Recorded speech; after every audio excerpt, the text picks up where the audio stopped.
Here on this portion of the video, I'm going to do a walk around. I'm going to take paint meter measurements using an electromagnetic paint meter that measures in the thousandths of an inch. That way we can check for hidden damage. I've already ran across the car with the paint meter, so I know there's already post-factory paint work. But within that paint work, I did see some consistencies as far as being within 2 or 3 thousandths of an inch in thickness. I did see some cracks in the paint, and but it was far and few. And then I think I noticed it when I was like maybe a foot away from it. But I'll go ahead and I'll dial in so that way you have an idea of what it looks like. As of right now, I'm standing about 8 feet away from the car, so we're gonna go ahead and push on in. I've already checked the operation of the parking distance control in the front and the rear. When they're moving the car out, I just had that tested. It's easier when I have a little bit of help when it comes to that. Let's start off with the hood readings. All right, so it's got that carbon fiber tape applied to it, so 19.5, 16.5, 16, right? Looking at the right front, headlamp, right?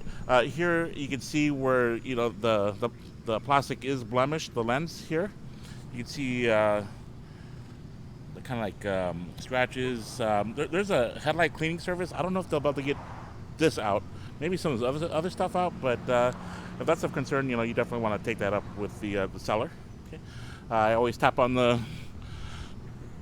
front bumper assembly, make sure everything's nicely secured. Kidney grills all intact, good. Right, not hearing any excessive rattles. Good. And you see on this left side, the lens. This some cloudiness, right, but not as obvious as the right side. Okay, fender I can't get readings of because of the material they use. And looking at the windshield, I'm not seeing any obvious chips, scratches, or signs of delamination.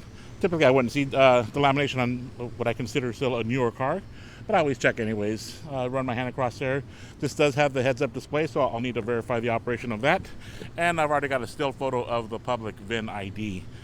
While I'm here, I always like to just get a quick shot of the top view of the dash. I'm pretty much just looking for any cosmetic imperfections and not necessarily any issues with a defective material or workmanship. But I always check. Okay. Looking at the left front wheel, didn't see any sidewall damage. Tread looks pretty good. They're the Pirelli 265/35 ZR22 102W is the speed rating on there. Didn't see any obvious signs of curb rash or any dents. I look for that as well. When I look at the rotor, you can see that there is a bit of a lip on there, so maybe on the next brake pad replacement, it may need rotors. With BMW rotors, they can't be machined. They have to be replaced once they reach the minimum specs that is stamped on the rotor. Give you a quick shot of the brake pad so you have an idea of its life. While I'm here, I like to get a side panel view of the vehicle, and I just pretty much start down and then work my way up. What I'm looking for here is any signs of waviness, dings, or dents that you typically wouldn't see looking straight on from looking up down. I always get a shot of the outside mirror as well because these have the tendency of getting scraped up and banged up, and looks pretty good so far. Right. Looking at the door gaps, there are some consistencies or inconsistencies, I should say. I noticed that the gap's a little higher here, but I'll do the full analysis when I'm back at my desk. 13, 14, well, that's the paneling there, so no reading there. If there's a reading of 19.7 specifically, that's an indication of body filler use or hidden damage. 10 and 11, good. Solid readings, 9.5. Get the roof. I always like to check this, make sure these haven't been repaired. I don't know if you noticed on the news, but when there's a protest, that's where they typically like to stand, on somebody else's hood. So I always want to make sure that this wasn't anywhere near those. Okay. Oh, also, I got a still photo of this already. Let's get a shot of the grill there. A little bit of overspray, but you can see where there's some cracking now as a result of probably some Bondo here to the flare. So it's starting on the right side, but not nowhere near as here on the left side. All right, the glass I checked already. Let's do the quarter panel. Oh, I did the quarter panel already. Left rear wheel looks decent. 305/30 ZR22105Y is the speed rating on there. Don't see the obvious curve rash. That looks good. Rim's okay. And here's a shot of the rotor and of the brake pad. Again, you can see where the rotor does have a bit of a lip there. Okay. And then let's do the side panel view from the back side. Kind of like to do different angles here. And I probably moved too fast, but moving on. Okay, looking at the roof from the back end area, I always like to get a little view here. Work my way down, and then looking at the glass, it's got appears to have a post-factory paintwork a tint or film applied to it. And if for any reason it's ever removed and reapplied, I always like to check the defroster lines, because in removing aftermarket tint, those can get damaged, and I want to make sure that's not the case here, because then it needs to get repaired or replaced. Okay. And just some blemishes in the paperwork. It's out with paperwork tint. All right, let's get some readings here in the back. 14, 16. So on factory paintwork, I typically get readings anywhere from 4 to 6 millimeters. So that's what's telling me this car has probably been resprayed, and because of all of its modifications, I see why. Okay. Looking at the back side here, right quarter panel, 9.5.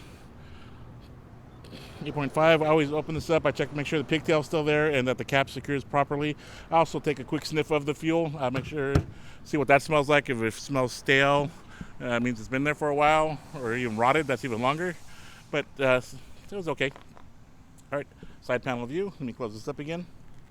I mentioned about the cracks earlier. Here you can see the beginning stages. I got a glare on my screen, so it's kind of hard for me to see. It's a little door chip right there. Glass looks decent. Right rear tire. Then again, sidewalls look good. Rims, don't see any signs of curb rash. And you can see the rotor just the same there. Okay. Let's get the door readings.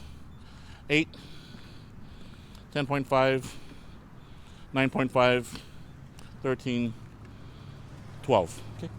And looking at the outside mirror, looks decent. And the fender, again, because of the material, I can't get the readings on this. This only reads aluminum and metal as a base. And the right front tire. Let's see here, what's this here? All right, just some dirt from being handled. That was me when I was turning the wheel when I was up on the lift. But giving you a final view of the vehicle before moving on to the engine bay area. And when I do these videos, I don't do every segment as I work, but I do make sure I do the exterior. And I do the while the engine's running, so you can hear what I'm hearing and see the startup as well. Make sure all the fault lights go up. Starting off with the underside, I've already taken the still photos already. Didn't see really much, maybe just some workmanship that could use maybe a little closer attention to detail, but nothing crazy, right? I always like to give the front bumper cover a nice little tap there. Check the grills, they're nicely secured. Your curb rash right there, or your driveway or stopping block rash right there. Grill nicely secured. Here to see some little stress cracks. I don't know if it's gonna come out on the camera or not, but some stress cracks right there, and then again some more driveway rashing right there. Okay, nicely secured. Good. All right.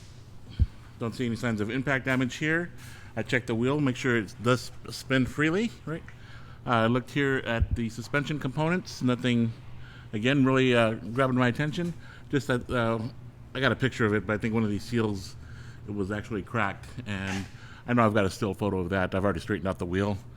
Looking at the wheel well, you can see where the liner had to be modified because of the body panels. But again, you can just see where the paneling is just kind of loose right there. So, all right. Check the rotor, just a little bit of a lip on there, but no grooves. And then I'll get a better shot of the brake pads. All right, again, I check for any signs of bottoming out. Saw some wetness around here, more so on the other side. Hold on a second here.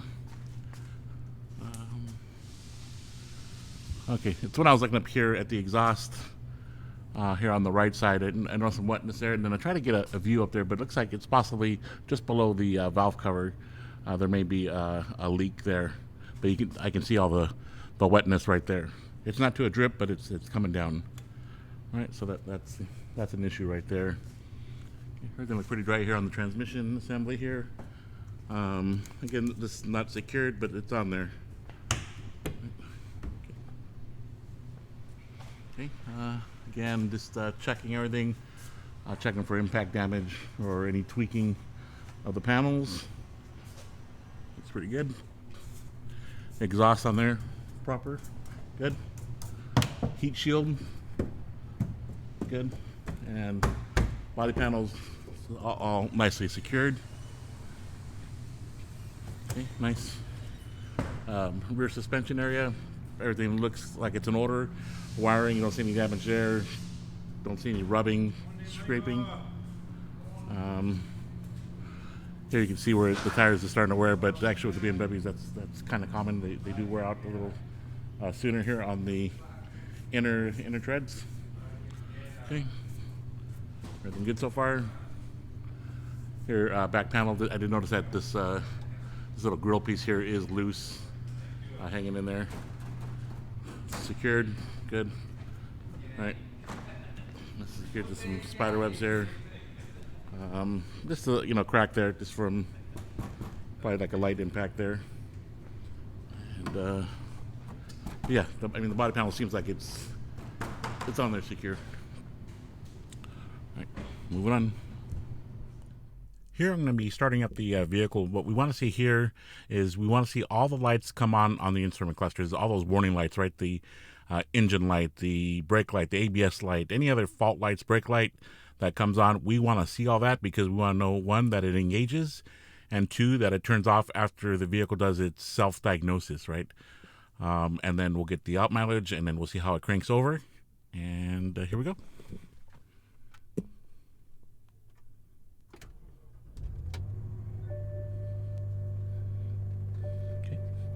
So I saw a bunch of lights on. I still need to review the video myself. As of right now, RPM is just around 1400 RPM, so we're going to see if that drops. And actually, I'm going to stop and restart again, and I want to listen to the starter myself.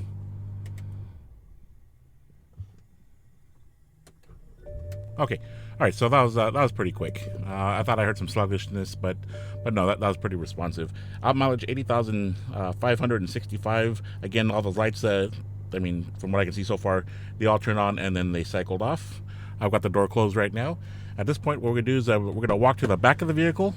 And again, it's at 1400 RPM, so we need that to go. Oh, there it goes. Good. All right. Good. That's a normal RPM range right there. We're going to walk towards the back of the vehicle. What I'm going to do is look at the exhaust, right? And what we don't want to see is we don't want to see any smoke. We don't want to see black, blue, gray, or white. That all means something, right?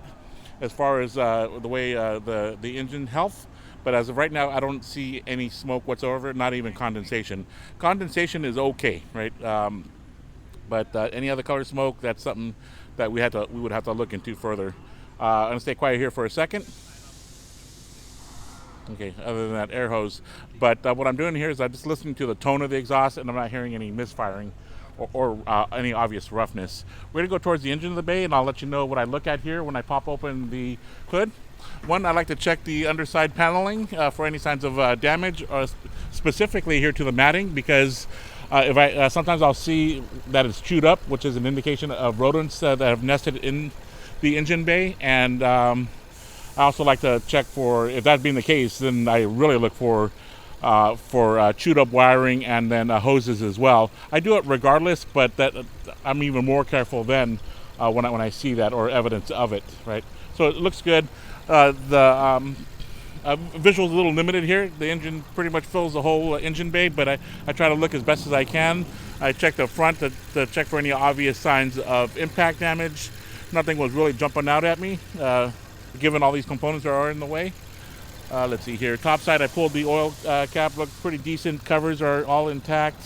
The nuts here have been wrenched on, but and then we can see the tape work here. Okay, it's decent, right? I did notice though when I opened it, it seemed like it wasn't responding well.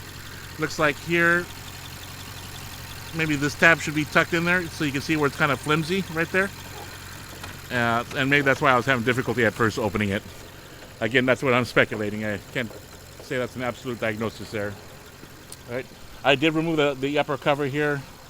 On the top side, didn't see anything really obvious jump out at me. Checked all the fluid levels; those look good. Here, this paneling is it looks like it's probably broken there. Well, not probably, it is. It is broken there at the support tab, so it is hanging down a bit, right? And you can see where it's just a little flimsy there. Okay.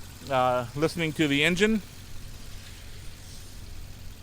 What I hear here is this on the top side, fuel injectors going, but as far as any deep metallic noises like the lower end, rod bearings or crankshaft bearings, not hearing nothing there, nor on the top side like a sticking lifter or not. So as of right now, sounds decent. And what I do is I'm going to close the hood. I'll let it idle for about 15 or 20 minutes. That way the engine can get nice and warmed up, and I can check for overheating issues. Also, the heat of the engine will loosen up the transmission a bit. So if there's any loose components there, hopefully I can hear it on the road test and bring that to your attention as well. So I'll go ahead and close the hood. Nice and solid. The fit's not 100%, just slightly off on the gaps. But I don't think it's an issue because we know that the vehicle has been modified. All right, moving on. About 2 or 3 miles already. I was kind of hoping I'd get that light so I can demonstrate that the vehicle does stop straight when I do apply the brakes. Also, acceleration was good. Transmission shifted seamlessly. I don't know. The heads-up display is working, registering 50 miles an hour. I checked the cruise control, that worked. Air conditioning is blowing cold, heater works, heated seats work, the steering wheel, check that as well. I think I mentioned cruise control, all the windows are functioning as they should. I went through all the functions here.